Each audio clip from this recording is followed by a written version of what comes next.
You're watching 11 Alive Morning News. 11 minutes of nonstop news starts now.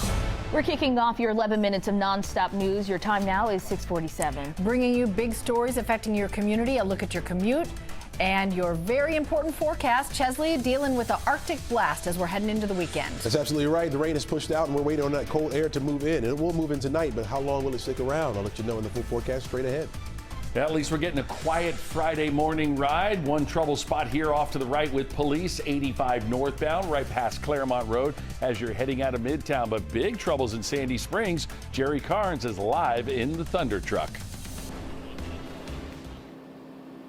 Good morning, Crash. We stepped outside of the Thunder Truck in order to bring you a close-up look at this situation on Mount Vernon Highway. Don't know if the wet roads this morning had anything to do with this, but certainly the driver of the vehicle you see right there could not navigate a curve on Mount Vernon Highway. We are near Vernon Walk in Sandy Springs. Took out a utility pole here. You can see utility crews are working around that vehicle that broke the utility pole in half. They're having to dig a hole, and they're going to replace that utility pole. They'll have to get that car out of there. Might even possibly have to replace a couple of other poles that we see hanging toward Mount Vernon Highway. So this is a mess. If you use Mount Vernon to get from Powers Ferry Road over to Northside Drive, you're going to need to make alternate plans because this section near Vernon Walk of Mount Vernon Highway is closed right now to all traffic until they can get it reopened, get that car out of the way, and get those utility poles replaced. You see Sandy Springs Police here on the scene blocking this section of Mount Vernon Highway. Back to you guys. All right, thank you, Jerry. Take your time out there this morning. Breaking news just into our newsroom.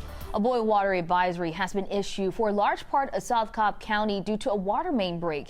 The emergency repairs are happening on Macedonia Road, and that is in the Powder Springs area. Customers will notice a loss in your water pressure. The advisory will remain in place for the next 24 hours until the next water quality tests come in.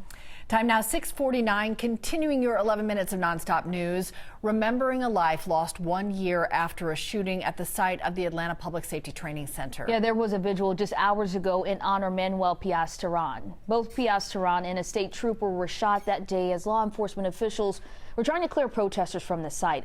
Authorities have said Piaz-Teran shot at the trooper and was then killed in return fire. Activists have contested that this happened. There were a number of protests over the activist's death. Piaz-Teran's mother came all the way from Panama to attend last night's vigil. She says that she's seen how much of an impact this has had on the community. This morning, a man found guilty in a deadly crash will soon find out how long he'll spend in prison. A jury found DeAndre Tigner guilty on all 15 charges. He was in a chase with police when it happened in 2016. The crash killed 75-year-old Dorothy Wright and two of her grandchildren as they were heading to church in College Park. Right now, police say they are still trying to track down a group of suspects in smash and grabs. Yeah, they happen in Fulton and Gwinnett counties. Our Liza Lucas joins us live this morning in Atlanta. And Liza, police are asking for the community's help. That's right. They're really seeking out some community support as they investigate this string of burglaries affecting local businesses.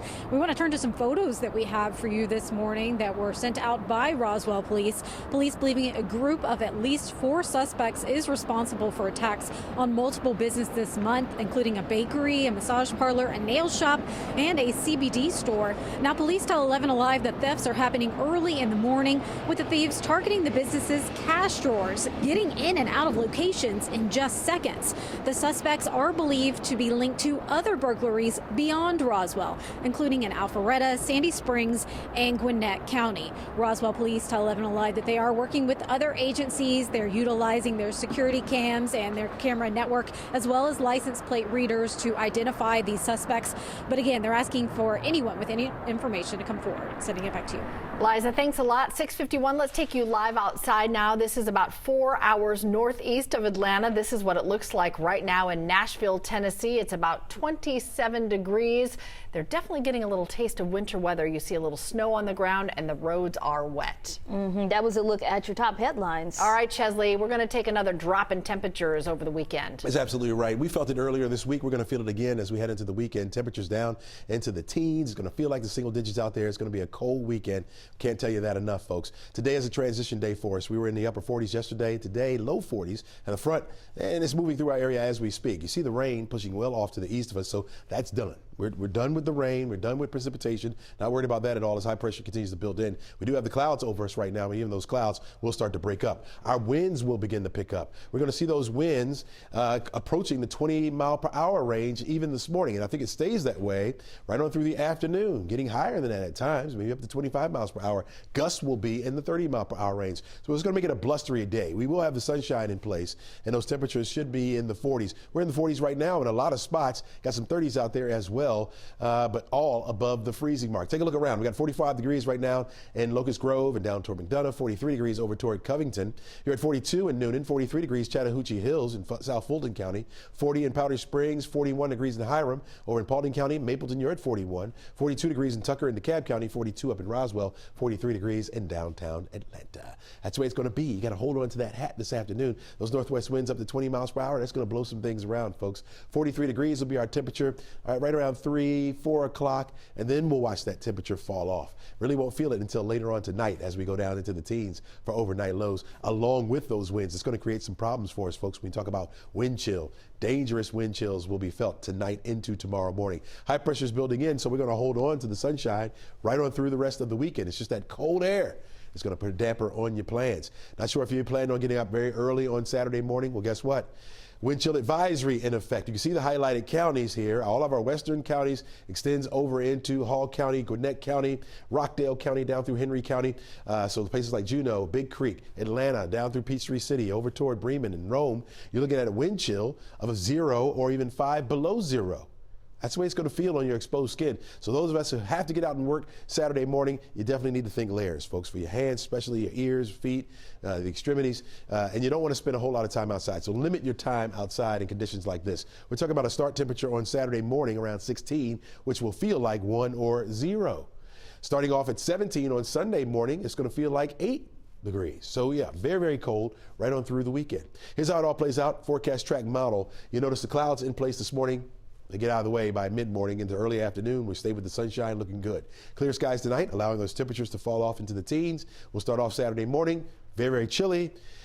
Cold through the rest of the day as highs will only be around 30, 31 degrees. So staying below the freezing mark all day on Saturday. In fact, we fall back down into the teens once again Saturday night. So Sunday morning we'll start off right there in the teens, but we'll heat up to 41 degrees for your afternoon high. So a little bit of a bump. In fact, we keep bumping up as we head into the work week. Back into the 50s by Monday, Tuesday, 60s by Wednesday, Thursday, but we'll pay for it with a chance for showers and a possible thunderstorm.